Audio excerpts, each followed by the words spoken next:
గురూజీ 72 గంటల్లోనే ఫోన్ లోనే అద్భుతమైన జ్యోతిష్య పరిష్కారం చూపిస్తారు. నమ్మండి, నమ్మకపోండి, ఇది నిజం.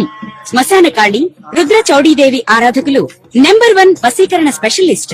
గురూజీ మనిషి పుట్టుక నుండి చనిపోయే వరకు వచ్చే అన్ని క్లిష్టమైన సమస్యలకు పరిష్కారం ఇక్కడ లభిస్తుంది. విద్య, ఉద్యోగం, వ్యవహారం, స్త్రీ ప్రేమ, పెళ్లి, సంతానం, స్త్రీ పురుష వశీకరణం, భూవశం, భార్యాభర్తల కలహాలు, కోర్టు సమస్యలు, విడాకుల సమస్యలు, చేతబడి, అప్పుల బాధ, ఇంకా మీకు ఎలాంటి సమస్యలు ఉన్నా 72 గంటల్లోనే శాశ్వత పరిష్కారం చేయబడును.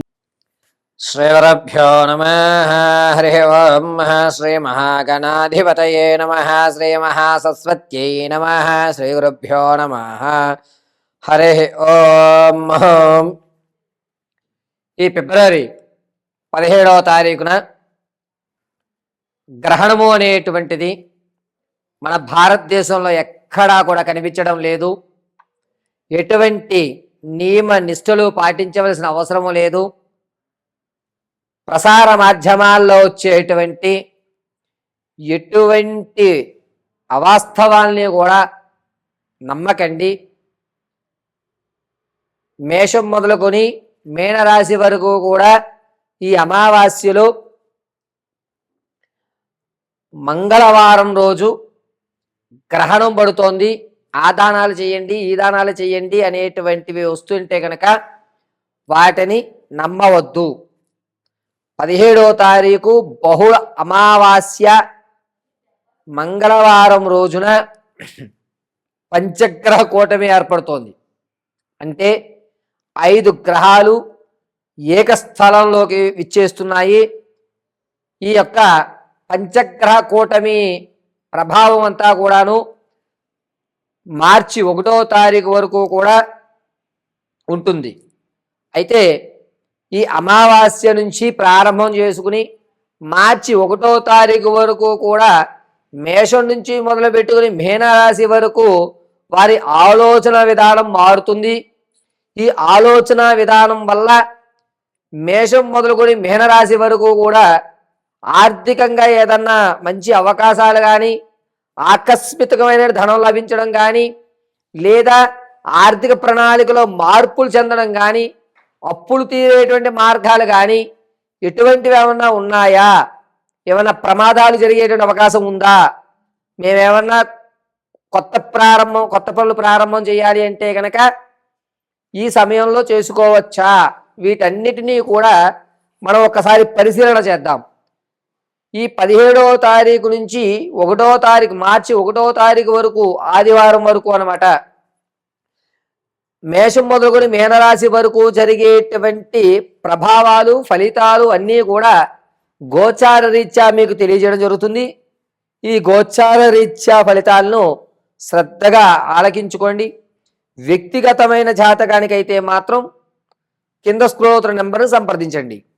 అయితే పంచగ్రహ కూటమి వల్ల ఏ ఏ రాశి వారికి ఏ విధమైన ఫలితాలు సంభవిస్తున్నాయి అనేటువంటి విషయంలో మనం విడివిడిగా రాశి 12 రాసుల వారిని కూడా మనం ఒకసారి పరిశీలన చేద్దాం.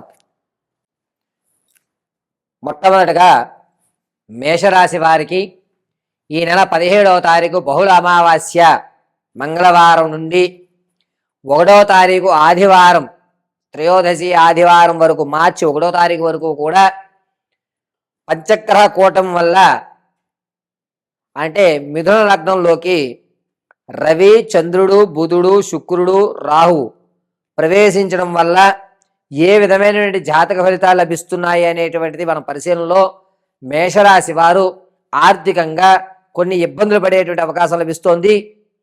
వీరికి అప్పులు తీరేటువంటి మార్గం కనబడకపోగా వేరే చోట నుంచి ధనాన్ని తీసుకువచ్చి ఎక్కడైతే మీకు ప్రెషర్ ఉందో అక్కడ ఆ అప్పును తీర్చి కొత్త అప్పును చేసుకోవడం అనేది ఖచ్చితంగా జరుగుతుంది.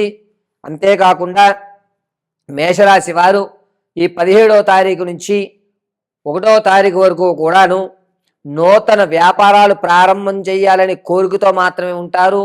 ఆచరణ మార్గం ఎక్కడా కనబడదు. వ్యాపారం ప్రారంభం చేద్దామన్నా, ఏదన్నా కొత్త పనికి శ్రీకారం చూడదామన్నా అది ఆదిలోనే హంసపాదం అన్నట్టుగా ప్రారంభం చేసిన 5 రోజులు స్వభావగా జరుగుతుంది. 6వ రోజు నుంచి కాస్త నత్తనడకగా కొంచెం మీ యొక్క అభివృద్ధి తగ్గడం అనేటువంటి జరుగుతూ ఉంటుంది. మార్చి 2వ తారీఖు నుంచి కలిసి వచ్చేటువంటి అవకాశంగా చెప్పవచ్చు. వ్యాపారం విషయంలో విద్యార్థులకు కూడా జ్ఞాపక శక్తి కొంచెం పెరుగుతుంది. దీనివల్ల మీరు చదువు మీద కంటే ఇతరత్ర కార్యక్రమాల మీద ఎక్కువ శాతం అవగాహన చూపిస్తూ ఉంటారు. ఆర్థికంగా మేషరాశి వారు 18వ తారీఖు నుంచి 28 వరకు కూడా పీకల్లో తప్పులో కూరుకుపోయామా అనేటువంటి భావన కానీ, నేను ఎంత శ్రమిస్తున్నా అది ముందుకు వెళ్ళడం లేదనేటువంటి ఒక భావనతో మీ యొక్క కాలమానం జరుగుతూ ఉంటుంది.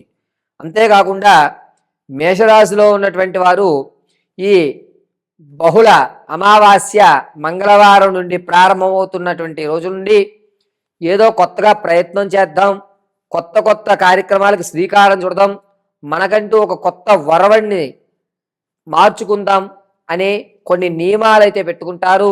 ఆ నియమాలను మీరు ఆచరించేటువంటి మార్గం చాలా తక్కువగా కనబడుతోంది. కాబట్టి మేషరాశి వారు ఈ సమయంలో కొంచెం జాగ్రత్తగా ఉండాలి.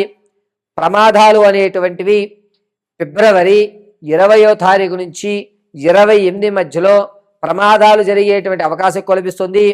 అగ్ని ప్రమాదం జరిగేటువంటి వ్యవస్థ ఎక్కువగా గోచరిస్తోంది. కాబట్టి కాస్త అగ్నికి సంబంధించినటువంటి కార్యక్రమాల్లో ఎవరైతే ఉంటారో, అంటే వంటలు చేయడం లేదా ఫైర్ ఇంజిన్ షాప్లో పనిచేయడము, ఎలక్ట్రికల్స్ చేసేటువంటి వారు కొంచెం జాగ్రత్తగా ఉండండి. అగ్ని సంబంధమైనటువంటి ప్రమాదము ఈ మేషరాశి వారికి పొంచి ఉంది. అయితే పంచగ్రహ కూటములు ఈ మేషరాశి వారిని మానసికంగా ఇబ్బంది పడేటువంటి ప్రాణానికి ఎక్కువగా జరుగుతుంది. కాబట్టి చాలా జాగ్రత్తగా మీ యొక్క ఆలోచన విధానాన్ని, మీరు అనుకున్నటువంటి విధానాన్ని గోప్యంగా ఉంచుకోండి. మీరు ఏదన్నా కొత్త ప్రయోగం చేద్దామన్నా, కొత్త పనులకు శ్రీకారం చుడదామన్నా, ఆ యొక్క విధానంలో మార్పులు ఏదన్నా ఇప్పుడు మీరు చేస్తున్నటువంటి ప్రయోగాలు కానీ, మీరు ఆచరిస్తున్న జీవిత శైలిలో కానీ కొన్ని మార్పులు చేయాలన్నా, నేను ఇలా చేద్దాం అనుకుంటున్నాను అని ఎవ్వరికీ చెప్పొద్దు, గోప్యంగా ఉంచుకోండి. ఆర్థిక పరంగా కూడా కాస్త ఇబ్బంది పడిన మార్చి 2వ తారీఖు నుంచి కూడా నిలబడేటువంటి అవకాశం ఏర్పడుతుంది. ఈ మేషరాశి వారు రాజకీయ నాయకులకు మాత్రం కొంచెం గడ్డుకాలంగా ఉంటుంది. ఆరోగ్యమైనటువంటి సమస్యలు అధిగమించడానికి మీరు ప్రయత్నం చేస్తుంటారు. మానసికమైనటువంటి ప్రయత్నం మాత్రమే మీరు చేసేటువంటి అవకాశం ఎక్కువగా లభిస్తుంది. కాబట్టి మీరు నాకేమి కాలేదు, నేను ఇదివరకు కంటే బాగున్నాను అని మీలో మీరే మిమ్మల్ని మీరు డిఫెండ్ చేసుకుంటూ ఈ 17వ తారీఖు నుంచి 1వ తారీఖు వరకు కూడా మానసిక ఇబ్బంది పడేటువంటి అవకాశం ఎక్కువగా లభిస్తోంది. పైగా రవి, చంద్రుడు, బుధుడు, శుక్రుడు, రాహు ఈ 5 గ్రహములు కూడా మిథున లగ్నంలో ఉండడం వల్ల మేషరాశి వారికి ప్రతి విషయాన్ని కూడా డీప్గా ఆలోచించవలసిన అవసరం లేదు. ఏది జరిగినా మన మంచికే, కాబట్టి మనం ప్రారంభం చేసేద్దామనే ఒక నిర్ణయంలోకి అయితే వస్తూ ఉంటారు. మీ నిర్ణయం తప్పు. ఏ విషయాన్నైనా సరే 1-10 సార్లు ఆలోచించుకోండి. 15 నుంచి 1 వరకు కూడా జరిగేటువంటి సమయం ప్రశ్నార్థకమైన సమయంగా చెప్పవచ్చు.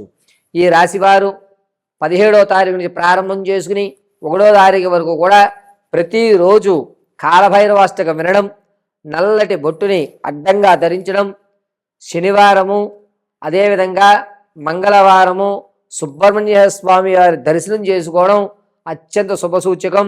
ప్రతిరోజు కూడా సుబ్రహ్మణ్యాయ నమఃని కానీ లేదా కాలభైరవాయ నమఃని కానీ మీరు మంత్రజపం చేసుకోవడం మీకు కలిసి వచ్చేటువంటి సూచనగా చెప్పడం జరుగుతోంది.